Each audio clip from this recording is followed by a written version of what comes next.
আপনার এলাকার যে এমএলএ আছে, আপনার এলাকার যিনি এমপি আছেন, এমপির নাম কি? একবার জিজ্ঞাসা করে নেবেন যিনি এমপি আছেন, হ্যাঁ আমাদের মসজিদটা এখনো সুরক্ষিত আছে, মাদ্রাসাটা এখনো সুরক্ষিত আছে, ঈদগাহটা এখনো সুরক্ষিত আছে। এটা কার অবদান? একবার আবু তাহের খান সাহেবকে জিজ্ঞাসা করে নেবেন, উনি উত্তর হয়তো সঠিক দেবে না, তাও বলে যাচ্ছি এই মাদ্রাসা, মসজিদ, ঈদগাহ, কবরস্থান, ওয়াকফ সম্পত্তি এখনো যে আপনাদের হাতে আছে, এই নওশাদ সিদ্দিকীদের মতো কোটি কয়েক মানুষের করা মামলাতে। আর মমতা ব্যানার্জি, কোন অভিষেক ব্যানার্জি, কোন আবু তাহের খান সাহেব কিন্তু মামলা করেনি। তাই আগামী দিন আসছে, মাদ্রাসা মসজিদকে বাঁচাতে গেলে কোন মমতা ব্যানার্জি, অভিষেক ব্যানার্জির হাতকে শক্ত করা প্রয়োজন নাই। আপনারা নিজেদের হাতকে হাতে হাত মিলিয়ে আগে হাত শক্ত হয়ে দাঁড়ান। 24 ঘন্টা লাগবে না, উড়িষ্যায় বাঙালিদের উপর অত্যাচার বন্ধ হয়ে যাবে। 24টা ঘন্টা লাগবে নাকি? আমার রাজ্যের মুখ্যমন্ত্রী বা আমার রাজ্যের চিফ সেক্রেটারি উড়িষ্যার চিফ সেক্রেটারিকে কি বলবে? একটাই কথা, আমার ওখানে 20,000 আছে। কত? 20,000 বাঙালি উড়িষ্যাতে কাজ করে। আমার 20,000 আছে, সহ্য করতে পারছো না, আমি নিয়ে চলে আসবো। তোমার এখানে কম করে 3 লাখ আছে, আর অত্যাচার হবে, আর অত্যাচার হবে। কিন্তু মার খাচ্ছে কে? দলিতের ছেলে, মার খাচ্ছে কে? মুসলমানের ছেলে, মার খাচ্ছে কে? আদিবাসীর ছেলে, মার খাচ্ছে কে? পিছড়ে বর্গের মানুষের ছেলে। ওই জন্য মজা নিচ্ছে মমতা ব্যানার্জি। তাহলে আমরা যখন ওয়াকফ নিয়ে আন্দোলন করতে নেমেছিলাম, মমতা ব্যানার্জি তখন বলেছিল দিল্লির বিষয় দিল্লিতে গিয়ে বোঝো। সামনে 2026 বিধানসভা নির্বাচন আসছে, যখন ভোট চাইতে আসবে, আমরা আমার বাড়ির সামনে কাগজে লিখে মেরে দেব যে ওয়াকফ, মাদ্রাসা, মসজিদ, ঈদগাহ বাঁচানোর জন্য আপনারা আমাকে দিল্লি যাওয়ার কথা বলেছেন, ভোটটাও আপনারা দিল্লিতে গিয়ে দেবেন। আর আমরা নওশাদ সিদ্দিকী বাংলাদেশের দীপু দাসকে কেন খুন করেছে সেই জন্য আমরা চিৎকার করছি। আমাদের মালদার আফরাজুলকে কেন খুন করেছে সেই জন্য আমরা চিৎকার করছি। আমরা সোমনাথ দেবনাথ মহারাষ্ট্রে তাকে খুন করেছিল পরিযায়ী শ্রমিক, তার হয়েও যেমন আমরা সওয়াল করছি। আমরা সাবির মল্লিক হরিয়ানাতে তাকে খুন করেছিল, তার হয়ে আমরা সওয়াল করছি। এক্ষেত্রে শুভেন্দু বাবু বিজেপির সাথে নওশাদ সিদ্দিকী আর আইএসএফ এর ডিফারেন্স। ইভেন গত 2.5 বছর আগে পুলিশ কাস্টাডিতে বারুইপুর পুলিশ ডিস্ট্রিক্টের আন্ডারে পুলিশ কাস্টাডি, জেল কাস্টাডি মিলে এক সপ্তাহে 4 জন মুসলমান ছেলে মারা গিয়েছিল।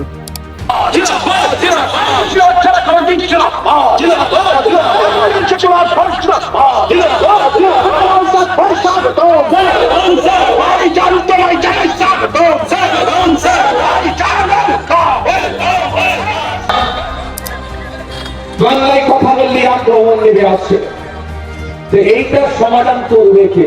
আবার বলবো, আপনি ভুল করেছেন।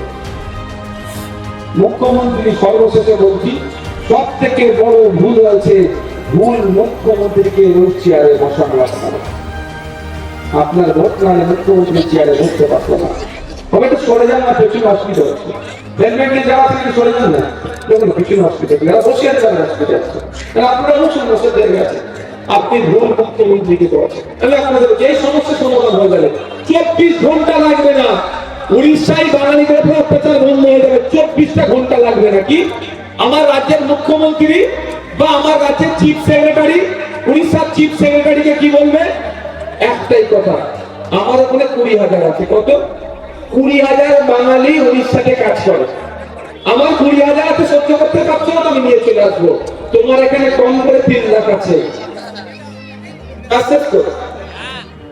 আর অত্যাচার হবে, আর অত্যাচার হবে। কিন্তু মার খাচ্ছে কে? দলিতের ছেলে, মার খাচ্ছে কে? মুসলমানের ছেলে, মার খাচ্ছে কে? আদিবাসীর ছেলে, মার খাচ্ছে কে? পিছড়ে বর্গের মানুষের ছেলে। ওই জন্য মজা নিচ্ছে মমতা ব্যানার্জি। কাটা যাবে না, যদি কাটে হাতে একটা সার্টিফিকেট আছে তো, 2টো ফর্ম দিয়েছিল তো, 2টো ফর্ম দিয়েছিল, একটা বাড়িতে আছে তো, ওটা যত্ন করে রাখুন। এবার দেখুন, যদি আপনার নাম কাটার চেষ্টা করে, মাস্টার সাহেব যদি আপনার সঠিক উত্তরপত্রকে নিয়ে শূন্য দেয়, মাস্টার সাহেবের বিরুদ্ধে মাঠে ময়দানে লড়াই করবে গণতান্ত্রিক প্রক্রিয়ায়। আর মাস্টার সাহেবের বিরুদ্ধে দিল্লিগামী আমি ফ্লাইট করবো, সুপ্রিম কোর্টে আপনাদের জন্য মামলা করবো। আপনারা নিশ্চিন্ত থাকুন, রানীনগরের একটা মানুষ সে আমার হিন্দু হতে পারে, আমার মুসলমান হতে পারে, আমার দলিত হতে পারে, আমার আদিবাসী হতে পারে, ইভেন দাঁড়িয়ে যদি কোনো তৃণমূলের হার্ডকোর সমর্থক বা কর্মী কারো নাম যদি বাদ যায়, তার পাশে তার দল দাঁড়াক আর নাই দাঁড়াক, নওশাদ সিদ্দিকী দাঁড়াবে, আইএসএফ দাঁড়াবে, খাম চিহ্ন দাঁড়াবে, তার হয়ে আইনি লড়াই করবে। আপনারা ভয় করবেন না। আপনাদের কাজ কি হবে, কি করা? আমাদের নেতৃত্বদের কাছে আপনার বিষয়টাকে পৌঁছে দেওয়া, ওরা আমাদের কাছে পৌঁছাবে। আপনাদের আমার বড় ভাইজান পিতাদা আব্বাস সিদ্দিকী অলরেডি বলে দিয়েছে কি, একজন যদি নাম বাদ যায় তার হয়ে সুপ্রিম কোর্টে মামলা করার কথা বলেছে। আপনারা ভয় পাবেন না, ভয় দেখানো আতঙ্কের পরিবেশ করতে যাবে না। তা বন্ধুগণ, কি হয়েছে? সত্যি ওনার অনেকটাই সমস্যা হচ্ছে। আমি এই বিষয়টাকে বলবো, একবার শুনলাম তো, একবার শুনেছি তো, ঠিক আছে। তাহলে আমরা যখন ওয়াকফ নিয়ে আন্দোলন করতে নেমেছিলাম, মমতা ব্যানার্জি তখন বলেছিল দিল্লির বিষয় দিল্লিতে গিয়ে বোঝো। সামনে 2026 বিধানসভা নির্বাচন আসছে, যখন ভোট চাইতে আসবে, আমরা আমার বাড়ির সামনে কাগজে লিখে মেরে দেব যে ওয়াকফ মাদ্রাসা মসজিদ ঈদগাহ বাঁচানোর জন্য আপনারা আমাকে দিল্লি যাওয়ার কথা বলেছেন, ভোটটাও আপনারা দিল্লিতে গিয়ে দেবেন। আর একটা ওয়াদা আমার সাথে করতে হবে, আগে শুনে নিন ওয়াদা। আমি এটা করাবো না যে আমাদের পার্টিকে আপনি ভোট দিলে কথা আমি ওয়াদা করাবো না, কিন্তু একটা ওয়াদা করবো আজকে একসাথে, যে আমার মাদ্রাসা মসজিদ ঈদগাহকে বিজেপি কেড়ে নিতে চাইছে, আর এই বিজেপি কে মমতা ব্যানার্জি কারার সুযোগ দিচ্ছে, তাহলে আমরা আগামী নির্বাচনে বিজেপি কে ভোট দেওয়ার প্রশ্নই আসে না আমাদের। তৃণমূলকে আমরা ভোট দেবো না, এই ওয়াদা করবেন আমার সাথে? হাত তুলে রাখুন, হাত তুলে রাখুন, যেগুলো প্রতিবাদ করছে, ঠিক তেমনি আমাদের দেশের যারা সংখ্যালঘু তাদেরকেও কলকাতা ব্রিগেডের যখন প্র্যাকটিস বিক্রি করার সময় যারা হিন্দু উত্তবাদী তারা যখন তাদেরকে মারধর করে তখন তাদেরকে স্বাগত জানাচ্ছে। তো এটা কি বলবেন ডবল স্ট্যান্ডার্ড? বলছে এটা হিপোক্রেসি। সংখ্যালঘু বাংলাদেশে আক্রমণ হলে, ভিন্ন রাজ্যে আক্রমণ হলে কাঁদছেন, চোখ দিয়ে পানি পার করছেন। আর আমার রাজ্যে, আমার দেশে সংখ্যালঘু আক্রান্ত হলে, সংখ্যালঘুকে ধর্ষণ করা হলে তাকে জামিন করিয়ে নিয়ে এসে বেল করিয়ে নিয়ে এসে তাকে মালা পরানো হচ্ছে। এটা হিপোক্রেসি ছাড়া আর কিছু না। আর আমরা নওশাদ সিদ্দিকী বাংলাদেশের দীপু দাসকে কেন খুন করেছে সেই জন্য আমরা চিৎকার করছি। আমাদের মালদার আফরাজুলকে কেন খুন করেছে সেই জন্য আমরা চিৎকার করছি। আমরা সোমনাথ দেবনাথ মহারাষ্ট্রে তাকে খুন করেছিল পরিযায়ী শ্রমিক, তার হয়েও যেমন আমরা সওয়াল করছি। আমরা সাবির মল্লিক হরিয়ানাতে তাকে খুন করেছিল, তার হয়ে আমরা সওয়াল করছি। এক্ষেত্রে শুভেন্দু বাবু বিজেপির সাথে নওশাদ সিদ্দিকী আর আইএসএফ এর ডিফারেন্স। দেখুন, আমরা রাজনীতির ময়দানে এসেছি, সবসময় কোনো না কোনো সমস্যা বলবেন বা প্রতিবন্ধকতা এর থেকে বলবেন, প্রোটেস্ট বলবেন, সবার সম্মুখীন হতে হবে। এই মানসিক প্রস্তুতি নিয়ে এসেছি আমরা মূল্যবোধের রাজনীতিতে এসেছি, সমাজ ব্যবস্থা পরিবর্তনের রাজনীতিতে এসেছি। আমরা মানুষের কাছে অ্যাপিল করব, নতুন দল করলে আমার রাগ নাই, ক্লিয়ার করে দিই, যে কেউ নতুন দল করতে পারে। কারণ হিসাবে আমি বলছি, এই রাগ নাই বলে কেটে ছেড়ে দেবেন না, অনুরোধ করছি। আমি কারণটা বলছি, ইলেকশন কমিশন অফ ইন্ডিয়ার ওয়েবসাইটে যান, গেলে দেখতে পাবেন সারা ভারতবর্ষে রেজিস্টার্ড পলিটিক্যাল পার্টির সংখ্যা 2200 থেকে 2500। তখন সারা ভারত, তাহলে আমাদের দেশ সেই জায়গা আপনাকে আমাকে দিয়েছে। আমি চাইলে নতুন পার্টিও তৈরি করতে পারি। এবার মানুষের কাছে যাবে, অনেক পার্টি আছে, CPM, ISF, Congress, Trinamool, BJP, Humayun বাবু, আরো দল আছে।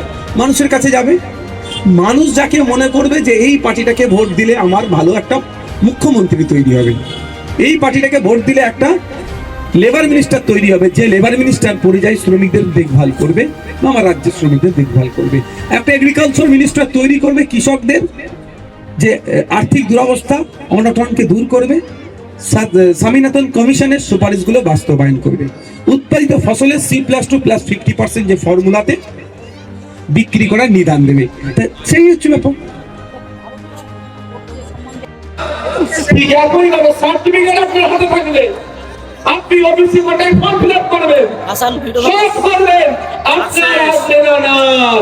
তার প্রমাণ হচ্ছে উচ্চ শিক্ষায় যে সংরক্ষণ আছে, হায়ার এডুকেশনের যে সংরক্ষণ আছে, আপনি অ্যাপ্লাই করবেন, ফিস কাটবেন, সব করবেন, যখন লিস্টে নাম আসবে দেখবেন আপনার নাম আসবে না। আর মমতা ব্যানার্জি কি বলবে, আমি তো বেশি সংরক্ষণ মুসলমানদের দিয়েছি, লাভ কি হবে ভাই? ঠিক কেমন করেছে জানেন? মাদ্রাসাগুলোতে গিয়ে একটু খোঁজ নিয়ে দেখুন, সব চুনের নীল সাদা রং করে দিয়েছে। মাদ্রাসায় ঢুকে দেখুন, বাইরে নীল সাদা রং, ক্লাসরুমের মধ্যে গিয়ে দেখুন চক ডাস্টারের অবস্থা খারাপ। ক্লাসরুমের মধ্যে গিয়ে দেখুন ছাত্ররা বসে আছে, টিচার নাই। একটু দু কদম এগিয়ে যান, বাথরুমে গিয়ে দেখুন বাথরুম করার যোগ্য নয়, কিন্তু বাইরে নীল সাদা রং করে দিয়েছে। আপনি যখন রানীনগরের উপর দিয়ে যাচ্ছেন, দমকলের উপর দিয়ে যাচ্ছে, মাদ্রাসাটা কত চকচক করছে দেখেছো? দিদি কত ভালো কাজ করেছে, কিন্তু দিদি শুধুমাত্র রং করেছে, আসল শিক্ষা ব্যবস্থাটাকে ধ্বংস করে দিয়েছে। একইভাবে দিদি আপনার হাতে ওবিসি সার্টিফিকেট দিয়েছে, ওই সার্টিফিকেট পুড়িয়ে চা খাওয়া আর ছিঁড়ে ফেলে দেওয়া আর বাড়িতে রাখা একই ব্যাপার হচ্ছে।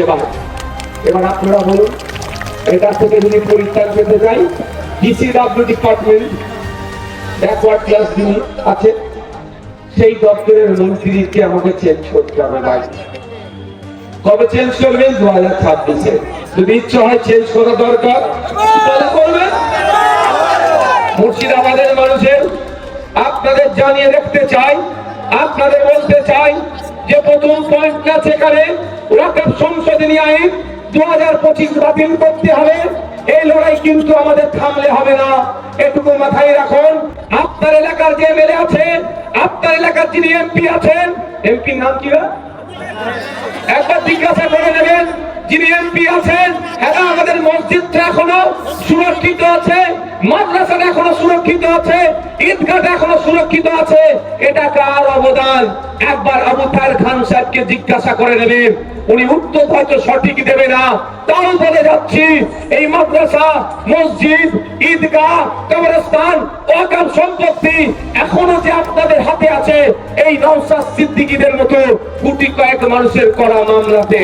আর মমতা ব্যানার্জি, কোন অভিষেক ব্যানার্জি, কোন আবু তাহের খান সাহেব কিন্তু মামলা করেনি।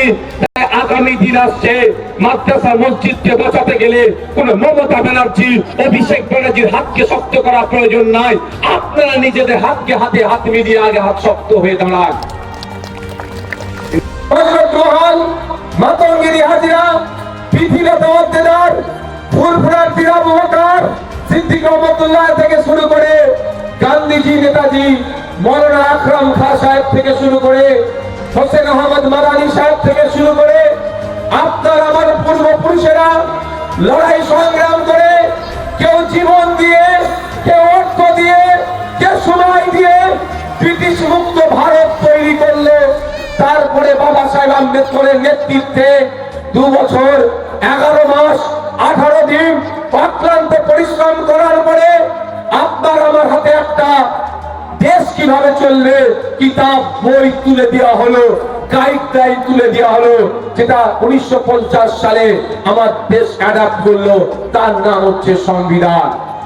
সেই সংবিধানের যদি আমরা সঠিকভাবে ব্যবহার করতে পারি, এক একটা অনুচ্ছেদকে, এক একটা সেকশন, এক একটা ধারাকে, আর্টিকেলকে যদি আমরা মান্যতা দিয়ে চলি, আমাদের সামনে কেউ পেরে উঠতে পারবে না, আমাদেরকে কেউ আটকাতে পারবে না। সংবিধানকে সামনে রেখে সুপ্রিম কোর্ট, হাইকোর্ট, জাজেস কোর্ট, সংবিধানকে সামনে রেখে ট্রাইব্যুনাল তৈরি হয়েছে। সংবিধানকে সামনে রেখে প্রধানমন্ত্রী, রাষ্ট্রপতি, মুখ্যমন্ত্রী সবটাই তৈরি হয়েছে। সংবিধানকে সামনে রেখে আপনার আমার ভোটদানের স্বাধীনতা হয়েছে। এই যে ভাই বলছিলেন পুলিশি অত্যাচার, একটু আমি শুনিয়ে দিতে চাই। 2025 সালের 6ই নভেম্বর সুপ্রিম কোর্টে একটা জাজমেন্ট এসেছে অবজারভেশনকে, একটা বিষয়কে রেখে, যে পুলিশ কাকে কখন কিভাবে অ্যারেস্ট করবে। সেই জাজমেন্টে বলা হচ্ছে আপনাকে গ্রেফতার করলে লিখিত দিতে হবে গ্রেফতারের কারণ। কি করতে হবে? লিখিত দিতে হবে গ্রেফতারের কারণ। কোর্টে প্রডিউস করার 2 ঘন্টা পূর্বে হলে আপনাকে সেই কাগজ বুঝিয়ে দিতে হবে। কিন্তু আজকে আপনাকে বলুন, রাতের অন্ধকারে আপনার বাড়ি মহিলা সদস্য থাকার ফলেও রাতের অন্ধকারে আপনার বাড়ি এসে তাণ্ডব চালিয়ে কাউকে তুলে নিয়ে চলে গেল। কি আপনি বিরোধী দল করেন, আপনি অন্যায়ের প্রতিবাদ করেছেন, বা আপনি XYZ করেছেন। কিন্তু আমরা যতটুকু জানি, পুলিশ কোড অনুযায়ী যদি রাতের অন্ধকারে রাত্রে যদি কোনো বাড়িতে যায় বা দিনের আলোতে কোনো বাড়ির মধ্যে যদি প্রবেশ করে, মহিলা পুলিশকে সাথে নিয়ে প্রবেশ করতে হবে। এটা আজকাল আর দেখাই যায় না।